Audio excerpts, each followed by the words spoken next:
Cuz, may gusto ka bang sabihin sa akin? Ano namang sasabihin ko sa'yo?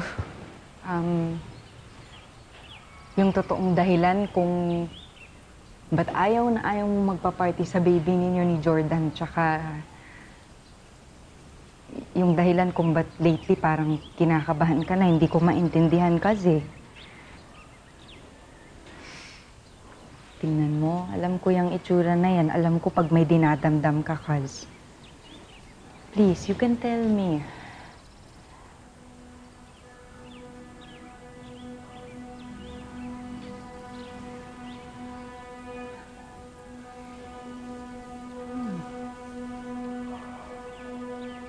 Hindi si Jordan ang ama ng baby ko.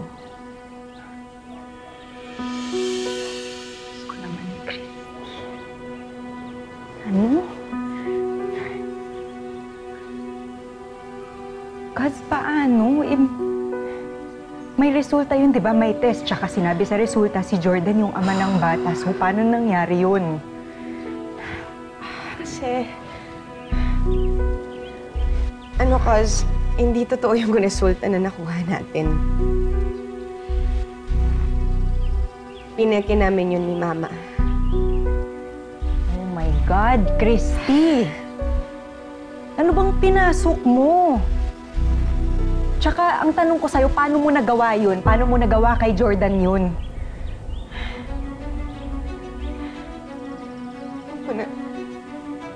Takot kasi ako baka masira yung samahan namin ni Jordan. Gusto ko na lang kasing kalimutan yung mga trahedyang nangyari. Gusto ko nang mag-move on, Kaz. Okay, Kaz, you were scared pero mali.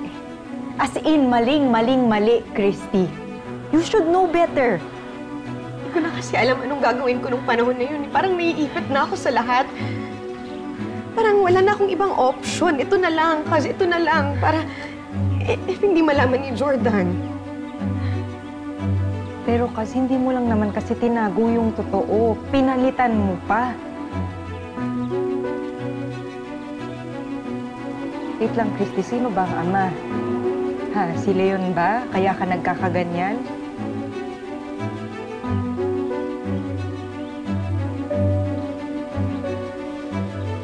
Oo. Oo. Tsaka natatakot talaga ako pag nalaman niya hindi niya ako patatahimikin, Kaz. Kasi...